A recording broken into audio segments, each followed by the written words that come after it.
전쟁의 승리보다 중요한 것이라는 제목으로 말씀 전할 때에 많은 은혜 받으시기 바랍니다. 오늘의 핵심 주제는 믿음의 싸움에서 승리하자. 믿음의 싸움에서 승리하자입니다. 삼진 아웃 제도라는 것을 들어보셨을 겁니다. 삼진 아웃 제도. 야구에서 쓰는 단어잖아요. 스트라이크 3번이면 아웃으로 치는 건데, 이런 것처럼 같은 범죄를 3번 이상 했을 경우에 더욱 강력한 처벌을 부과하는 제도입니다. 우리나라에서는 음주운전의 이 기준을 적용하고요. 미국에도 중범죄를 반복해서 3번 저지르면은 종신형, 미국은 법이 세잖아요. 그러니까 종신형의 그 큰 벌을 받게 됩니다.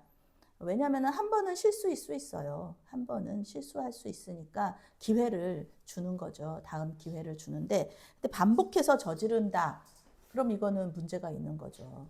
반복해서 한 번은 실수였지만 반복해서 2번, 3번 저지르는 것은 그 사람이 그런 사람인 거예요. 예, 그러니까 상습적이고 이게 습관이 되는 거니까 그래서 더 큰 벌을 주는 거죠.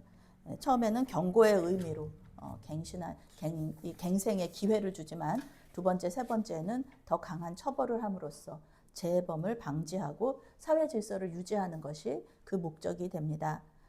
처음에 범죄했을 때 처벌받고 돌이켜서 다시는 같은 죄를 범하지 말라. 이것이 이 법의 취지입니다. 좋은 법이죠. 그런데 음주운전의 경우, 우리나라의 음주운전의 경우 재범률은 40% 이상이고요. 또 삼진 아웃까지 가는 사람들이 10%라고 합니다. 아무리 엄격한 처벌을 한다고 해도 이 사람의 중심이 바뀌지 않으면은 계속해서 범죄하게 된다는 겁니다. 오늘 말씀에도 범죄한 후에 회개하지 않음으로써 이 첫 번째 기회를 놓치고 앞으로도 계속해서 그 믿음의 싸움에서 실패하는 사람의 이야기가 나옵니다. 이 사람은 놀랍게도 이스라엘의 첫 번째 왕이면서 암몬과의 전쟁에서 대승을 거두었던 사울 왕입니다. 오늘 첫 번째로 기회를 놓치고요. 여기서 회개하면 좋은데 그렇지 못하고 계속해서 회개하지 않음으로 인해서 그 왕권을 빼앗기고 하나님께 버림받은 왕으로 기록되는 이런 비극적인 인물이 바로 오늘 사울 왕이라는 것입니다. 어느 나라나 정치 지도자가 하는 일이 있어요. 정치 지도자들은 뭐 동서고금을 막론하고 해야 되는 일입니다. 먼저 국가가 나아갈 비전을 제시해야 돼요.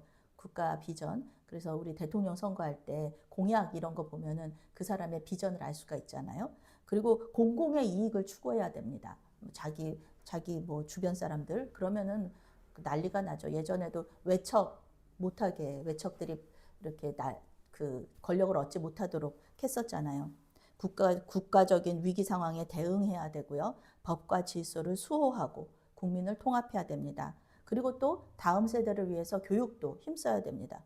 정치 지도자들이 해야 될 일이 많아요. 사울 왕도 이 모든 역할을 했어야 됐어요. 그런데 가장 중요한 거, 성경에서 이 왕을 왜 세웠냐 하면은 그 블레셋 사람들하고 전쟁할 그런 이유로 왕을 세웠거든요. 블레셋과의 전쟁에서 승리하는 것이 이 왕의 존재 목적이에요. 그리고 재판 잘하는 거, 정의로운 재판 잘하는 거, 이 2가지를 사울 왕이 잘 해야 됐습니다. 그래야지 왕으로서의 역할을 다하는 거였어요. 이 2가지 일을 하기 위해서 사울 왕이 이스라엘 왕으로 세워졌는데 오늘 성경 읽어보면은 사울 왕은 아주 잘하고 있는 것처럼 보여요. 이스라엘 사람 3,000명을 택하여서 상비군을 조직했습니다. 지금까지는 군대라는 게 없었잖아요. 뭐 누가 쳐들어오면은 백성들이 다 그냥 나팔 불면 다 쫓아나가가지고 전쟁하고 이랬던 거였는데 이제는 왕이 세워졌으니까 상비군을 조직하고 훈련도 시키면서 군대를 이렇게 훈련시키는 조직을 하는 거예요. 그래서 2,000명은 자기 휘하에 두고 1,000명은 아들 요나단 왕자의 휘하에 둠으로써 블레셋과의 전쟁을 준비합니다. 지금까지는 그 전쟁 준비를 이렇게 하지 않았다면 전적으로 진짜 하나님께 맡기는 거였잖아요. 하나님 의지하는 전쟁이었다면 이제는 사람의 노력이 조금 들어가는 더 조직적으로 효율적으로 전쟁을 준비하는 그런 상황이 된 겁니다. 그런데 우리는 그 하나님의 손이 돕지 않으면은요, 아무리 군사적인 우위에 있어도 전쟁에서 승리할 수 없다는 것을 알고 있습니다. 이스라엘은 지금까지 블레셋과의 전쟁에서 한 번도 우위에 있던 적이 없었어요. 그 신명기 마지막에 읽어보면은 모세가 막 피를 토하는 심정으로 얘기하잖아요. 너희들이 힘이 없다. 너희들이 전쟁에서 승리했을 때 그가 다 누구 도움이었냐. 하나님께서 도와주신 거다. 하나님 항상 의지하고 하나님께만 예배하라 하면서 그 유언을 그렇게 남기잖아요. 그랬습니다.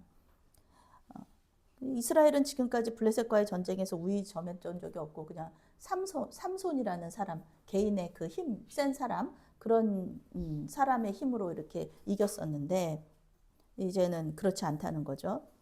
오늘 성경 말씀은 친절하게 이유를 설명해 주는 그런 성경 본문이 아닙니다. 우리 그림을 볼 때도 그렇잖아요. 그림을 볼 때도 좀 편안한 그림이 있어요. 사과면 사과, 새면 새 이렇게 다 보이게 하는 그림이 있는가 하면은 또 추상화라 그래가지고 사과라고는 하는데 전혀 사과 같지가 않은, 새라고는 하는데 전혀 새 같지도 않은 그런 불편한 그림들이 있단 말이에요. 그런데 오늘 성경 말씀이 바로 그런 말씀입니다. 친절한 이유를 설명해 주지 않아요. 왜 그랬는지 잘 모르겠어요. 이번 전쟁이 그런 전쟁인데 요나단 왕자가 이제 그 왕세자와 같은 사람이거든요. 사울 왕의 뒤를 이어서 왕이 될 사람이에요. 요나단 왕자가 갑자기 게바에 있는 블레셋 사람의 수비대를 공격하는 것으로 이 전쟁이 시작합니다. 왜 전쟁을 했는지 모르겠어요. 왜 쳐들어갔는지 모르겠어요. 요나단 왕자 나이 어리잖아요. 그런데 왜 갔는지 몰라요. 어떤 이유로 전쟁을 시작하게 됐는지 말해주지 않습니다. 보통 이스라엘은 먼저 공격하지 않거든요. 그리고 먼저 공격을 할 때는 하나님이 공격하라 그랬을 때 먼저 공격해요. 그리고 다를 때는 방어적인 전쟁을 항상 하거든요. 그런데 오늘 먼저 공격을 하는데 하나님의 말씀이 없어요. 하나님의 말씀 없이 공격이 들어간 거예요. 이 전쟁이 이스라엘에게 불리하게 돌아갑니다. 요나단 왕자가 게바의 블레셋 수비대를 공격한 일이 도화선이 돼서 더 큰 전쟁이 일어나게 돼요. 전쟁이 확장이 됩니다. 블레셋은 전열을 정비해서 이스라엘로 싸우려고 나오고요. 이스라엘도 상비군만이 아니라 이제 일반 백성들도 불려서 나오게 돼요. 성경은 이스라엘이 블레셋 사람들의 미움을 받게 되었다 이렇게 말합니다. 블레셋은 작정을 하고 쳐들어오는데 이때 병거가 3만이요, 마병이 6천 명이요, 백성은 해변의 모래같이 많더라 이렇게 성경이 말하고 있습니다. 병거에 대해서는 예전 말씀 속에서 한번 설명을 해드린 적이 있는데요. 오늘날로 말하면 이제 탱크 같은 거죠. 그래서 그 배너 영화를 보셨을 텐데요. 거기 전차 경주 장면 나오잖아요. 흰말이 끄는 흰말 여러 마리가 끄는 전차하고 검은 말 여러 마리가 끄는, 그래서 주인공하고 이 악당하고 둘이서 이렇게 싸우잖아요. 근데 그때는 이제 여러 마리였는데 말 여러 마리였는데 전쟁터에서는 이 전차 경주처럼 그 경기장이 있는 게 아니니까 이제 한 마리나 두 마리가 전차를 끌고 한 사람은 고삐 잡고 있고 한 사람은 활 쏘는 거예요.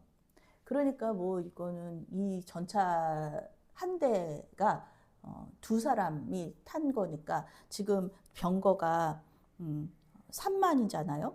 그러니까 사람이 6만 명이 있다는 거예요. 병거에 탄 사람만.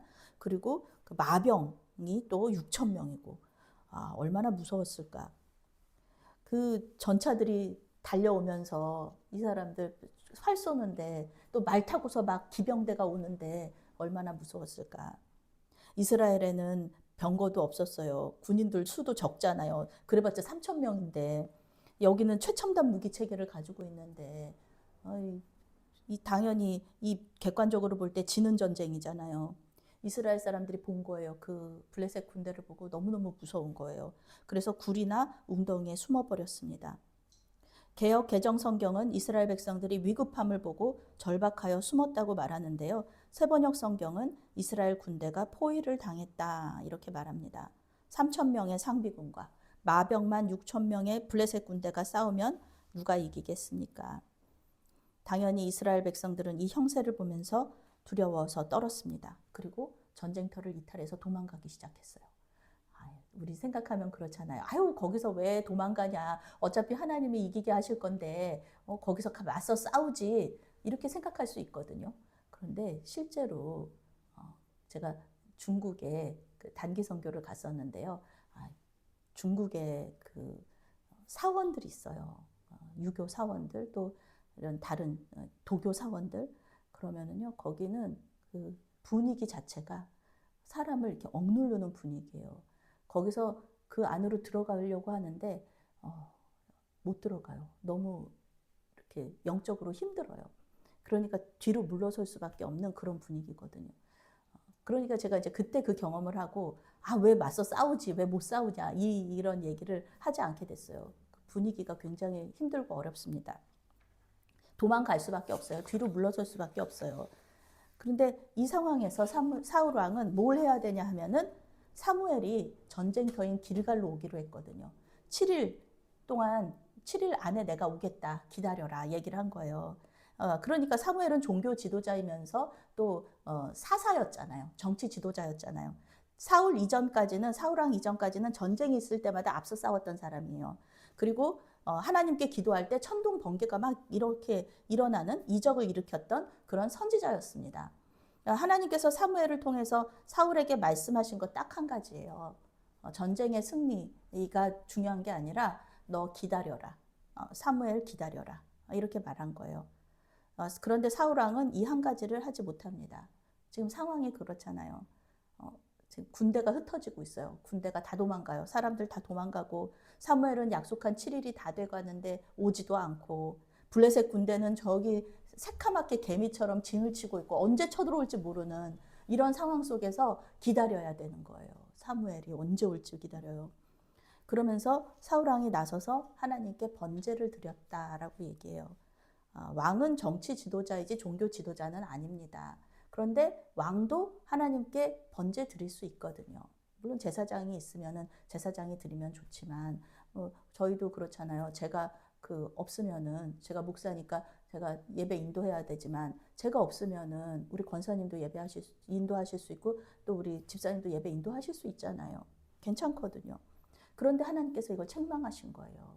그러니까 뭐 예배 드려서 번제 드려서 책망한 거가 아닐 수 있다는 거예요. 오늘 성경 말씀이 그렇게 친절하지가 않다 그랬잖아요. 하나님께서 책망하시는데 왜 책망하시는지 몰라요. 그런데 중요한 거는 이거예요. 불순종했다는 거예요. 불순종했다. 하나님의 말씀에 불순종했다. 불순종한 거 한 가지밖에 없잖아요. 기다리라 그랬는데 기다리지 않은 거. 이거는 이 전쟁은요. 어차피 하나님이 도와주시지 않으면 질전쟁이에요. 이건 절대 이길 수 없는 전쟁입니다. 하나님의 말씀에 순종하면은요. 전쟁에 지더라도 이거는 반드시 다시 하나님께서 기회를 주세요. 승리할 수 있는 기회. 그거를 믿었다면은 기다렸어야 되는 거예요. 그런데 사울 왕은 이 믿음의 싸움에서 졌다는 겁니다. 전쟁에서는 승리했을 수 있어요. 그렇지만 믿음의 싸움에서는 패배했습니다. 아직 7일이 끝나지 않은 상황이에요. 사울 왕 더 기다릴 수 있었어요. 그런데 이 사울 왕 기다리지 못하고 번제를 드렸고요. 그 직후에 사무엘이 도착합니다. 그래서 어떤 학자는요, 이렇게 또 해석하기도 해요. 하나님께서 사울 왕을 이렇게 시험하신 거다. 정말 말씀에 순종하는지 순종하지 않는지 시험하신 거다. 그러면서 그림 하나를 이렇게 그렸는데 그거 무슨 그림이냐 하면은 사무엘이 숨어 있는 거예요. 사울 왕이 자기 기다리나 기다리지 않나 숨어 있는 그런 그림들도 있습니다. 그렇게 해석하는 사람들도 있어요. 물론 제가 믿는 하나님은 그런 하나님은 아니시라고 저는 믿는데 어쨌든 사울 왕은 하나님의 도움을 요청하기 위해서 부득이하게 자기가 번제를 드렸다 이렇게 변명을 해요. 당장 블레셋이 쳐들어올 것 같은 상황이에요. 그리고 하나님의 말씀에 순종해서 사무엘을 기다리는 거. 이거는 좀 어리석게 느껴지는 거예요. 당장 지금 백성들이 흩어지고 있는데 군인들이 흩어지고 있는데 언제 저 사람들 쳐들어올지 모르는데 내가 그냥 가만히 앉아서 사무엘 기다리는 거 비효율적이고 비합리적으로 느껴질 수 있어요. 우리가 보기에 블레셋의 군대가 대단하지만 사실 하나님께는 아무것도 아니거든요. 실제로 병거는 평지에서만 가능해요. 평지에서만 잘 달리고요. 진흙탕 그런 데서는 못 달려요. 산 비탈도 올라갈 수 없습니다. 그러니까 천둥, 번개, 소나기 한 번이면은 이거 끝나는 전쟁이거든요. 실제로 사사기 4장에서 가나안 왕 야빈과의 전쟁에서 승리했던 방법이 바로 이거였어요. 그래서 우리가 두려워하는 것들이 하나님 앞에서는 아무것도 아니다. 사무엘은 사울 왕이 망령되이 행했다고 책망합니다. 망령되이 행했다는 말은요, 원어로 어리석게 행동했다, 바보처럼 행동했다 이런 뜻이에요. 두려움에 근거해서 행동하거나 경솔하게 행동할 때 이 단어를 사용합니다. 하나님을 의지하고 의지하지 않고요, 인간적인 방법, 자기 방법 사용한다는 뜻을 이 망령되이 행했다가 가지고 있어요. 그러니까 사울 왕이 이 전쟁에서 하나님 의지하지 않고 자신의 군사적인 전략을 의지했다는 것을 알 수가 있어요. 암몬과의 전쟁에서도 적은 숫자로 승리한 것처럼 이번 전쟁도 머릿속으로 치밀한 전략을 구상했을 수도 있어요. 사울 왕은 그런 사람이거든요. 모든 변수를 통제하면서 계획을 세웠는데 자꾸 군인들이 도망가는 거예요. 그러니까 조급한 마음이 들 수밖에 없습니다. 그런데 하나님께서는요, 어떤 왕을 좋아하시냐면은 전략 잘 세우는 왕을 좋아하시는 게 아니에요. 머리 좋은 왕, 그런 왕을 좋아하는 것이 아니라 하나님께 순종하는 왕을 원하셨다는 겁니다. 사무엘은 사울의 왕의 나라가 길지 않을 것이며 이미 하나님께서는 다른 왕을 지도자로 세우셨다 말하고 있어요. 그 사람은 하나님의 마음에 맞는 사람입니다. 하나님 마음에 드는 사람. 그 사람이 이미 세워졌다는 거예요. 하나님의 뜻이 자기 뜻인 사람. 그런 사람을 하나님께서 세우셨다는 겁니다. 우리는 이 사람이 다윗이라는 것을 알고 있어요. 사무엘은 이 말을 하고 어떤 군사적인 조언이나 축복 기도도 하지 않고 기브아로 가버립니다. 성경은 이때 사울과 함께한 백성의 수가 600명 가량이라고 말합니다. 3,000명이 600명으로 줄어든 거예요. 사울 왕의 두려움을 이해하지 못할 바가 아니에요. 저도 전략 세우고 생각으로 시뮬레이션 돌리고 이러는 걸 좋아하는 사람이거든요. 그런데 600명, 처음에 3,000명으로 시작해서 전략 세웠는데 600명으로 점점 줄어드니까 사울 왕이 참지 못하고 600명으로라도 전쟁을 해야겠다 그러면서 빨리 시작을 한 거였거든요. 이해 못할 바는 아니지만 이것이 불순종의 핑계가 될 수는 없다는 것입니다. 이제 16절부터 23절은요, 그 이스라엘의 그 형편이에요. 이스라엘의 형편. 이 전쟁에 질 수밖에 없는 형편. 사울 왕은 아들인 요나단 왕자와 함께 그 블레셋과의 전쟁을 이제 준비하게 돼요. 블레셋은 지금 포위한 상태잖아요. 블레셋은 이스라엘을 포위하는데 세 부대로 나눠서 쳐들어오는데 동쪽, 서쪽, 북동쪽에서 쳐들어와요. 한꺼번에 공격해서 들어옵니다. 그런데 성경은 13장의 마지막 부분을 이스라엘의 이제 전쟁 무기 형편, 군사력을 알려주면서 맞춰요. 지금은 정보화 시대라고는 하지만 사실 고도로 발달된 철기 시대거든요. 여전히 우리는 철기 문화를 가지고 있는 시대예요. 근데 가나안 땅에 철기 문명을 처음으로 가지고 들어온 민족이 어느 민족이냐면은 블레셋 사람들입니다. 가나안은 청동기 시대를 살고 있었어요. 그런데 이제 철기 시대가 된 거예요. 지금도 기술 유출을 막기 위해서 정부와 기업이 얼마나 노력해요. 산업 스파이들 나와서 전쟁하는 거, 영화 같은 데 보면은 많이 나오잖아요. 삼성의 뭐 반도체 기술 같은 거 중국이나 다른 나라로 유출되지 못하도록 전부 다 각서 쓰고 들어오잖아요. 그런데 지금도 그런데 이 블레셋 시대에 이때 당시에는 더 그랬다는 거예요. 블레셋 사람들이 가지고 있는 기술이 있어요. 그 철기 기술이 뭐냐 하면은 뾰족하게 만드는 거, 뾰족하게 만드는 거, 날카롭게 벼리는 거. 대장장이들이 계속 철을 이렇게 재련을 하잖아요. 그런 것처럼 그 기술을 이 블레셋 사람들만 가지고 있는 거예요. 뾰족하게 하는 거. 그래서 창도 뾰족하게 하고 칼도 뾰족하게 하고 농기구도 이렇게 날카롭게 하는 거. 그 기술을 블레셋만 가지고 있어요. 그래서 뭐 그 농기구 수리할 때 이스라엘 사람들은 뭐 무기는 절대로 밖으로 나오지 않으니까 이 농기구 수리하거나 벼릴 때 항상 블레셋의 대장간으로만 가야 되는 거예요. 그리고 굉장히 비싼 값을 받습니다. 여기서는 뭐 자세하게 나왔지만 그냥 그 영어 성경에서는 아주 익스펜시브하다고 나오고 있어요. 아주 비싸게 받았어요. 그러니까 이 대중화되지가 못하죠.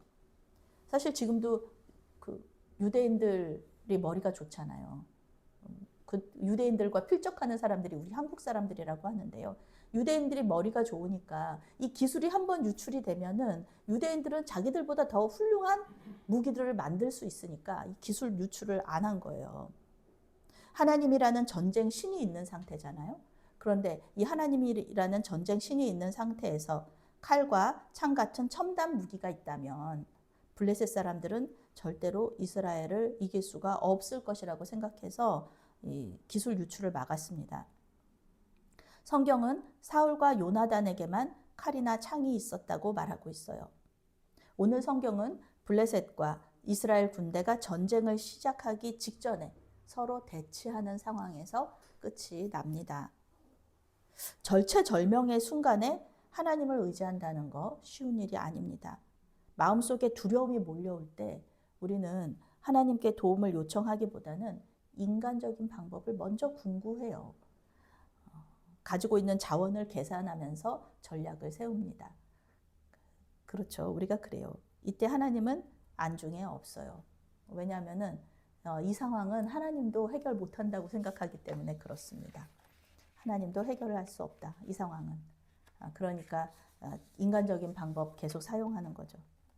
그래서 순종과 불순종의 문제는요. 하나님을 믿느냐 믿지 않느냐 하는 믿음의 문제예요. 순종과 불순종은 믿음의 문제고 믿음의 이 싸움입니다. 사울 왕이 하나님을 믿었다면 사무엘이 올 때까지 기다렸을 것입니다. 전쟁에서 승리하는 것보다 하나님의 말씀에 순종하는 것이 더 중요하다고 생각했다면 그의 왕국은 오랫동안 지속되었을 것이고 요나단 왕자가 뒤를 이어서 왕이 되었을 것입니다. 그런데 사울 왕은요, 순종보다는 전쟁에서 승리하는 것, 그것이 더 중요하다고 생각했고 결국 그의 나라는 이제 사울 왕 대에서 끝이 나게 됩니다. 성경은 많은 이야기들로 가득 차 있는데요. 이제 하나로 정리를 한다 그러면 하나님의 말씀을 믿으면 산다. 이것으로 그 성경 전체를 관통하는 하나의 문장을 만들 수가 있겠어요. 창세기에서는 선악을 알게 하는 나무의 열매를 먹으면 죽는다라고 말씀하시잖아요. 그 말씀을 믿었다면은 아담과 하와는 에덴 동산에서 쫓겨나지 않았을 거고요. 타락하지 않았을 겁니다. 구약 성경에서 하나님만 예배하면 하나님의 백성이 될 것이다. 이 말씀을 믿었다면 그들은 가나안 땅에서 쫓겨나지 않았을 것입니다. 신약 성경에서는 또 뭐라고 하나요? 신약 성경에는 예수님만이 길이다 얘기하잖아요. 예수님 믿으면 산다 말하잖아요. 요거 하나만 붙잡으면은 살 수 있다는 거예요. 그 말씀을 믿는다면은 이 믿음의 싸움이잖아요. 그런데 우리는 이 하나의 조건을 지키지 못하죠. 순종하지도 못하고 이 믿음의 싸움에서 때때로 무릎을 꿇고 넘어지고 맙니다. 마지막까지 기다리는 거예요. 마지막까지 싸워야 되는 거예요. 뭐 7일 동안 기다리라 그랬는데 6일까지는 잘 기다렸어요. 그러다가 7일째 넘어졌어요. 이거는 아무 소용이 없다는 거예요. 7일 동안 기다리라 그러면은 7일 동안 기다리면 됩니다. 그런데 이 믿음의 싸움에서 지는 거죠. 전쟁에서 승리하는 것보다 더 중요한 것은 믿음의 싸움에서 승리하는 것입니다. 아무리 상황이 어려워도요.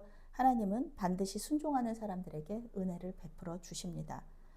하나님께서 보시는 것은 우리가 인간적인 방법을 사용해서 승리하는 것보다는 어떠한 상황 속에서도 하나님의 말씀에 순종하는 믿음입니다. 믿음의 싸움에서 승리할 수 있도록 도와달라고 하나님께 기도하시기 바랍니다. 중간중간 인간적인 생각을, 인간적인 방법 사용하고 싶은 마음이 왜 없겠습니까? 하나님의 약속을 기다리는 것보다는, 하나님이 약속하신 것을 기다리는 것보다는 내가 뭐라도 해야지 라고 생각할 수도 있어요. 그게 더 쉬울 수도 있어요. 그런데 그때마다 하나님의 약속을 기다려야지. 하나님께서 약속하신 것이니까 기다려야겠다 생각하시면서 믿음으로 승리하시는 저와 여러분이 되시기를 바라겠습니다. 아멘. 사랑의 하나님, 믿음의 싸움에서 승리하게 하여 주시옵소서. 어떠한 상황에서도 두려워하지 않고 주님을 의지하게 하여 주시옵소서.